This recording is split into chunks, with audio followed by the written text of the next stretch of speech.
Okay, this was great. We were able to show the maximum likelihood estimation of the binomial, meaning if you have a coin, if you throw, you can find the parameter, like the probability of one of them is just count, right? It's the count and divide. And if I tell you, so this was binomial, right? Let's write. So this was um, theta is a Bernoulli, sorry, one the coin that I have is a Bernoulli random variable, and if I have multiple of them, we're talking about a binomial distribution.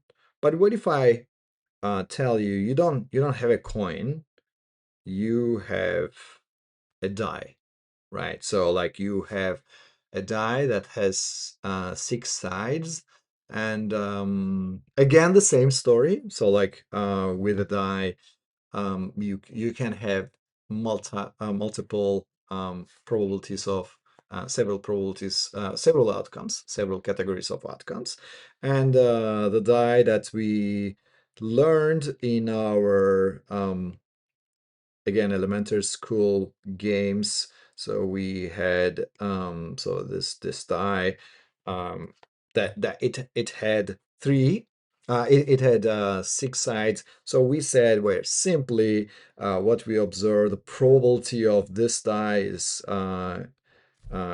this model, the fair model, the model one is the probability of one is equal to 1/6, probability of two, not half, 1/6, 1/6, yada yada yada. Probability of six is also equal to 1/6. So we are talking about a probability distribution. Now my theta in this fair model is composed of several um, probabilities. There's not only one theta, so I'm gonna so you can see this theta now as a vector, right? So vector um, of thetas. So you have pi 1, pi 2, pi 3, pi 4, pi 5, and pi 6. Each and every one of them are my unknowns. So the simplest way were to assume that they are equal and they are just 1/6. And one thing that I know from probability distributions are like pi I, they are definitely greater than or equal to 0 for all I. And I know also they have to be less than or equal to 1. That's the other axiom. And I know this is more importantly, if I count all of the i's, pi i's, I will get um, definitely 1 because there's no other probability. They're not going to disappear. So this is they count to 1. So this is my probability axioms, right? And then this random variable, this is now a random variable when we have a die in our hand and we don't know what this die is, and I have my model to describe it. This is a categorical random variable. And if you have now your data set, let's say our data set is becomes like something like 1 1 2 6 6 1 2 1 3 4 5 5 5 1, and it continues. Since the elements of this distribution comes from a categorical distribution, we call it a multinomial distribution. It very sounds like the binomial. Instead now we have a multinomial distribution. So now I'm interested in understanding this thing, and without solving for anything, without solving for any maximum likelihood estimation, if I were to ask you, hey, please, here is a die, and please throw it as many times you would like, and give me the probability distribution, this theta, solve for this thing.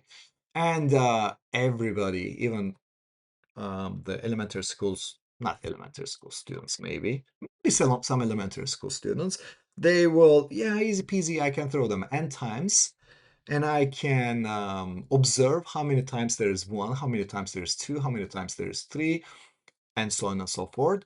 And I can divide, so I can just provide n1 over capital N to be an estimate of the probability that this die has a probability of 1, and that would be reasonable, and that's actually the maximum likelihood estimation.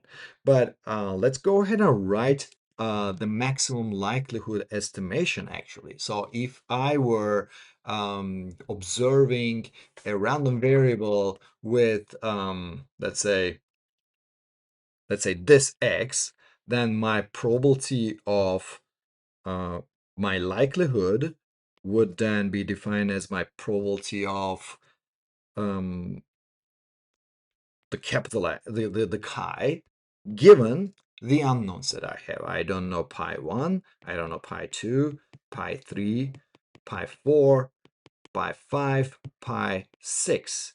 Very soon we will start calling all of them as theta. Theta is the parameter, like the parameters, right? When I say theta, it is going to have all of these things that I don't have, right? So that's my um that's my model. So I would like to find my, let me not switch colors randomly. So I know, so this thing is called again likelihood. So my pi I stars are at, I learned I would like to maximize this function. Um, they maximize, actually no, I shouldn't say, is equal to argmax, that maximizes for all of the pi i's that function, right? And also I know there are since I don't like the maximizing the likelihood, I don't like taking derivatives of um, exponential functions. I would very much prefer taking the derivatives of the log likelihood function, like LL. So I would very much like to calculate at argmax of pi I the log of this probability of capital X given all of these ones, right? Pi 1, pi 2, yada, yada, yada. So I would like to calculate all of these. And again, I'm getting to there slowly. My pi I star would be here. And again, my pi I, and again, for all of these i's, should be at the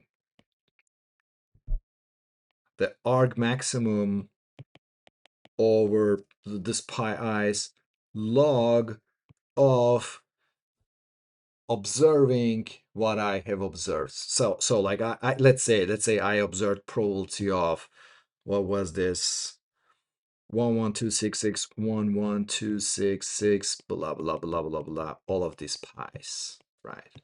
So let's take a moment. We'll continue from here, but let's take a moment to observe how I would calculate the probability. So if I were, so the probability of chi given, now I'm gonna call them theta.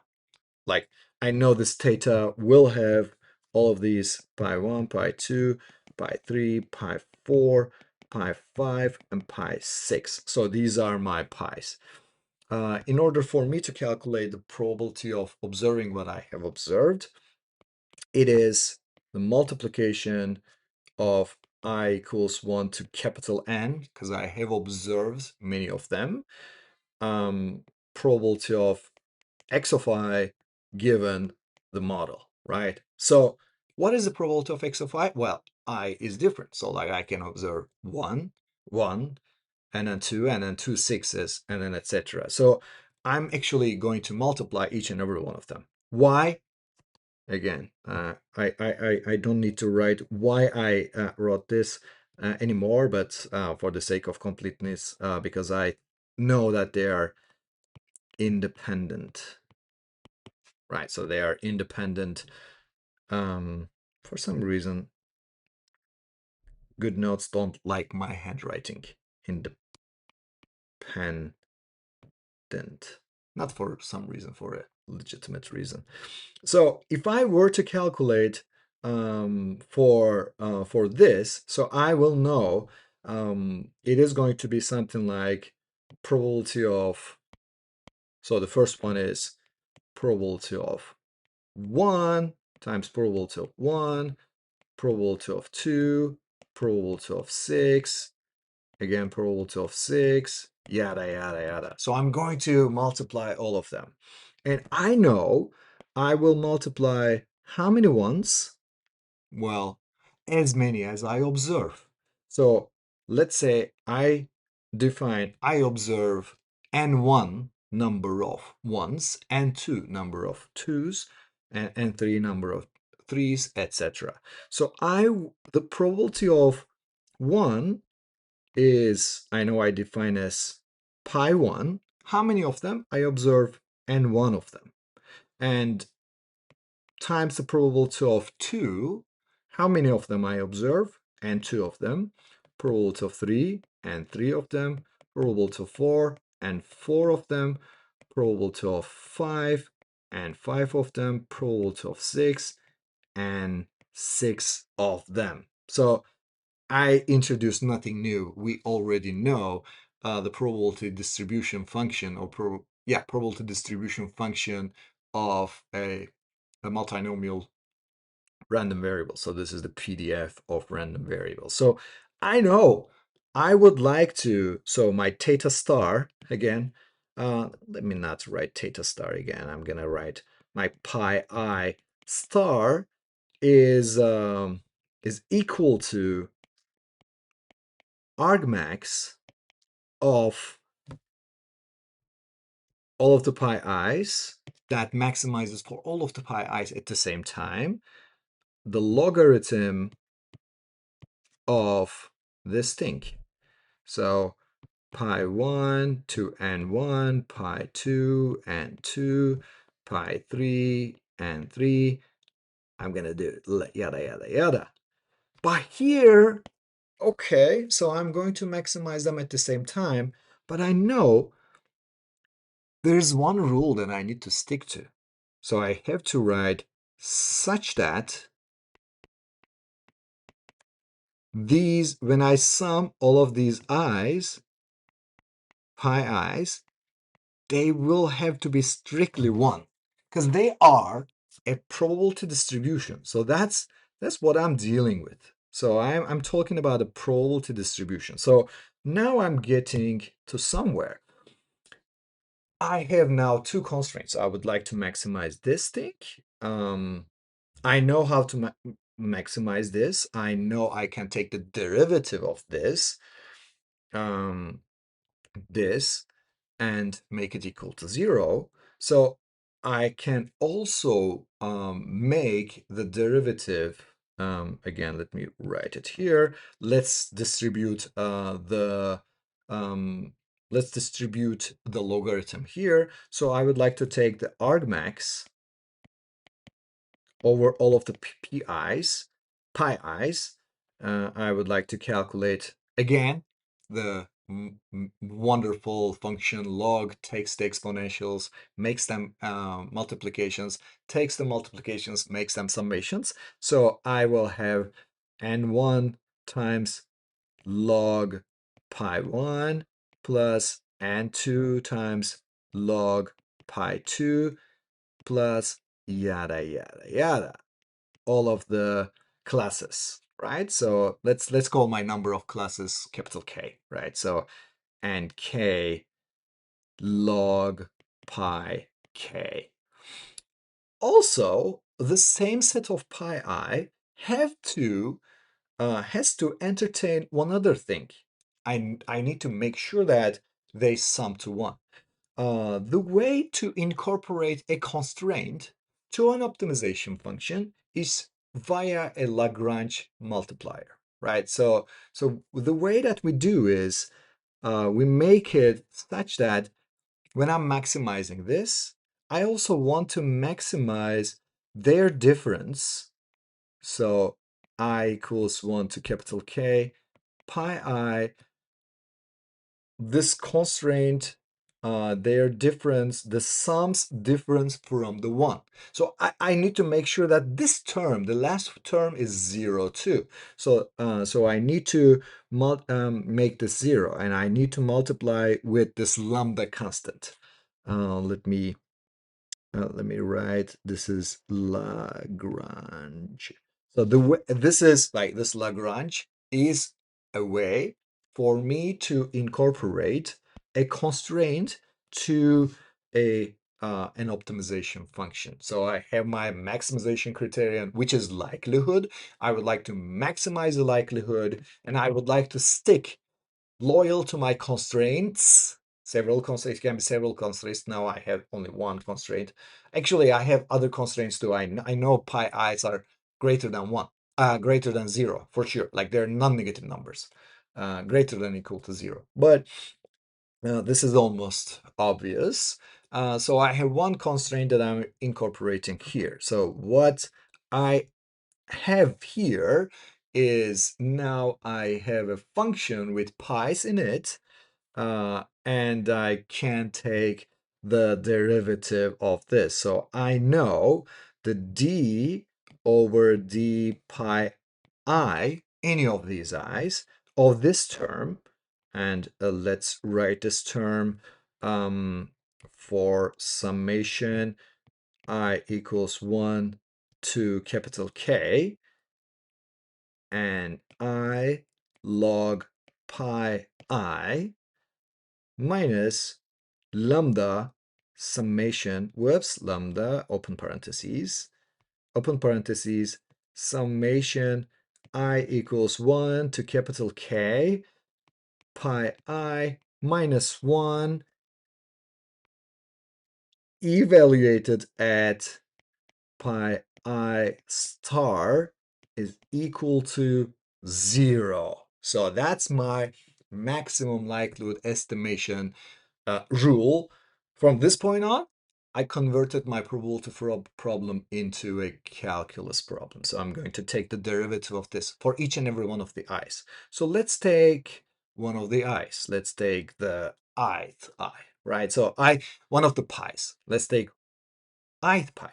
So if I take the derivative of this term, so it's a summation, but the i's, the pi i's, are not in multiplicative form. So this summation will have all of the pi i's, and the others, all of the other pi's other than the pi I, are going to, the derivative is going to be 0, and only one pi I is going to remain. So the derivative of this guy is nothing but an I over pi I, because the derivative of log x is 1 over x. Okay, minus. So I have again the same thing, except this time this one, the derivative of pi I minus 1 is going to be 1, right? So I will have lambda times 1, meaning lambda. So I will have lambda. So, and evaluate at 0, I'm going to put its star here. So I have this one is equal to 0. So I have my ni divided by pi I star is equal to lambda. Therefore, my pi I star is nothing but ni divided by lambda. Okay, but what is lambda? I just introduced the lambda to make it Lagrange. Well, let's find the best lambda. So I know from the constraint, so that's my constraint. Typically, this is how you find lambda. My constraint was summation of I equals 1 to capital K, pi I, they have to be 1, right? And it has to entertain, this has to happen for my best maximum likelihood estimation of pi i's, right? So this, therefore, I have to have I equals 1 to k pi I star. This also have to be 1. And now I can write I equals 1 to capital K. What was my pi I? And I over lambda is equal to 1. Therefore, I get my lambda to be summation I equal 1 to K and I. Well, this is my capital N, because out of the N experiments, I observe N1 of 1, N2 of 2, and 3 of 3. So that's my summation. And therefore, my pi I star would then become Ni here divided by, not lambda this time, capital N. So this, my friends, this is the maximum likelihood estimation of categorical random variable. And again, this is very duh, right? But now we have a reasoning why counting makes sense. Why counting is giving me some estimation, some scientifically robust estimation.